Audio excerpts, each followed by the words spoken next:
Well, I've been waiting to make this video for a while.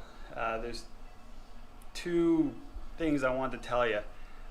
First thing, some good and some bad news, the LeMans. We took it to the track Friday night and it performed awesome. It got a lot of attention, people really loved it.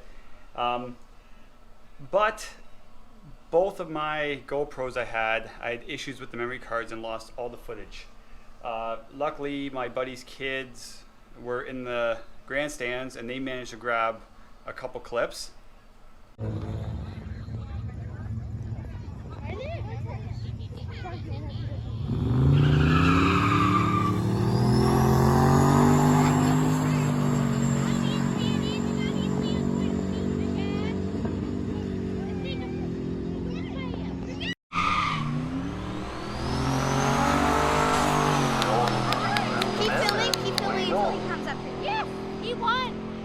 Keep filming until you But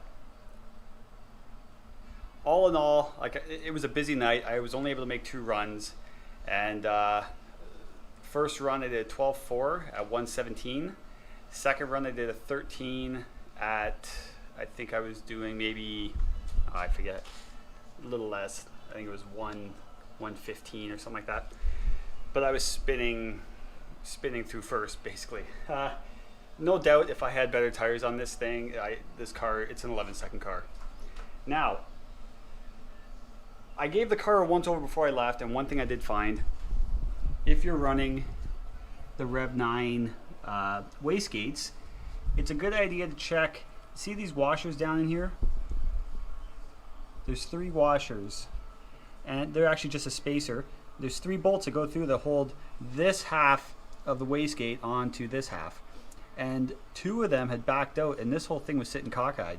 So I don't even know how well this wastegate was even working, because I'm sure it might have been binding up a bit, or binding up. But I managed to pull it all apart, put some Loctite on the screws, put them back in. So that was all working good. So yeah, car ran great, and yeah, it was such a blast driving it. Now, the other reason I'm making this video, we are starting a new project. I'm looking at it right now. It has been kind of, I've had a hard time making videos since January, because January is when I bought this vehicle, and it's kind of been in the backgrounds. I had to be strategic on how I place the camera and stuff, because I didn't want to reveal what it was yet. I'm gonna show you what it is today because it's time to start building this thing. I've had a busy summer, as you can see. I had all new concrete put in here, so now there's no more gravel. But here it is. What we have here is a 1946 Chevy pickup. Most of it.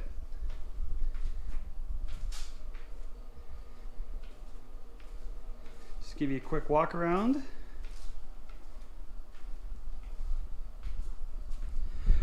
Now, I've been wanting to do a truck for a while, and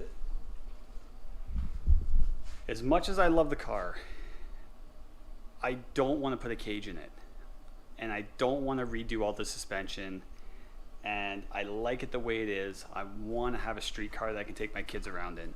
So I'm not touching that car anymore. This, on the other hand, this is gonna be one serious build. This guy's gonna have a cage.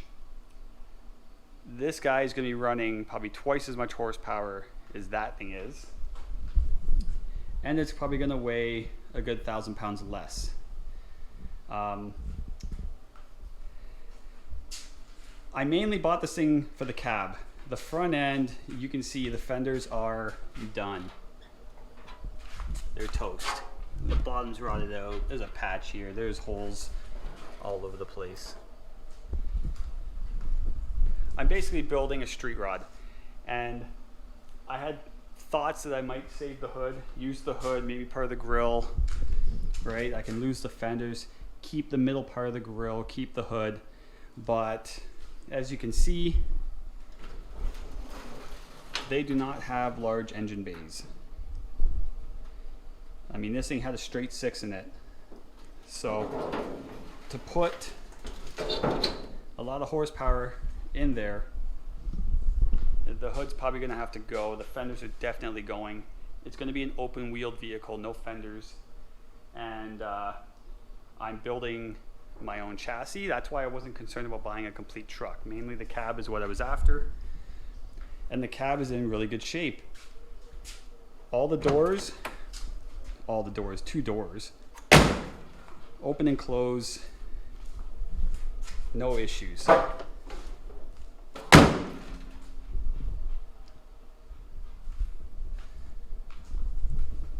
So if you're a fan of trucks, you're gonna wanna watch this build.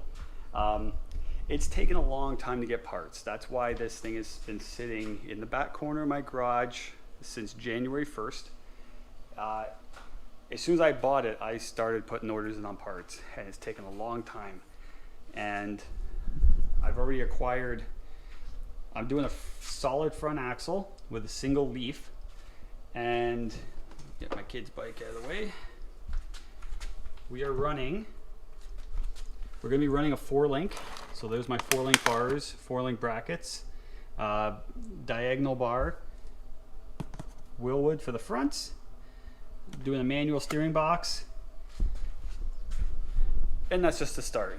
I've had the engine and transmission, I sent them off in March, still not done yet. That's how long it's taking to get stuff done. I tried to get a head start on this build by getting my engine in early, getting the transmission in early, but that's where we're at right now. Last weekend I picked up a Ford 9-inch out of I think it was a 1970 Ranchero, Ford Ranchero. I went to an auto records, went to a U-Pick yard, and I was in search of an Explorer 8.8, very common.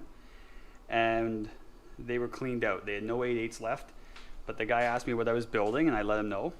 And he basically told me, well, we have this 9-inch in this Ranchero if you want it. We'll sell it to you, cheap.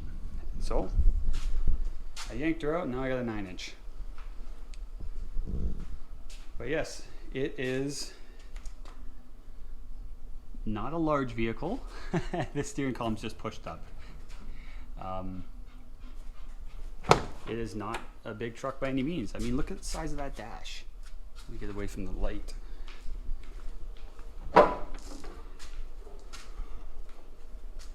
The dash on these things are so small. Fitting 2 people in here is gonna be tight. This bench seat. Look at the fuel tank. You had to sit on the fuel tank back then. But yeah, that's gonna go. Definitely gonna go.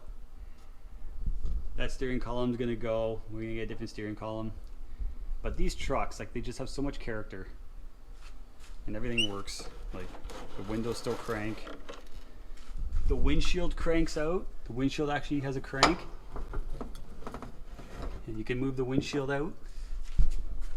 Windshield's cooked. Gotta get a new one of those. But yeah, it's so cool. I can be cruising on the road and tilt my windshield out if I want. This thing has spent its entire life in Canada. It used to be an electrician's truck, and it's obviously been painted many times. It's been blue, yellow, pink. I imagine that was red at one point. And like, nobody cared back then, right? Like, look, they painted the weather stripping and everything. At least 2 of the 3 times anyway, I see pink and yellow on there. But yeah, and it was dent free until I bought it, and the guy helped me load it using his front end loader, and he ended up putting a big dent in the cab. So I gotta knock that out. But this is the next project. So basically the LeMans was my guinea pig. That's what I learned most of what I can do on. I've had that car for 12 years. And the body work, the tearing an LS apart, putting it back together, tearing a rear end apart, building a chassis, air ride, turboing it all, TIG welding. I taught myself how to do everything on that car. And I just feel like I don't want to redo anything. I just want to leave it the way it is because it works. So with this truck, I'm going to be learning even more because now I'm going to build a chassis from scratch. And I want to take it to the next level. You know, I made mistakes on that car, and I'm going to live with those mistakes. Some of them I've corrected, some I've left. But with this is going to be a much more serious build. I will be bringing other people in to help with it. I've never built a cage before, but I do want to learn how to build a cage, and I'm going to have someone who's built a cage before come in and help me.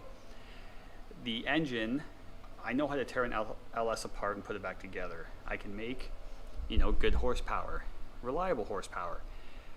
But with this, we're taking it to the next level, and the engine that's going in this and what's being done to it is more, I feel like it was safe to leave it to the professionals. And it's gonna be wild. But yeah, if you like trucks, stay tuned. It's gonna be a good one.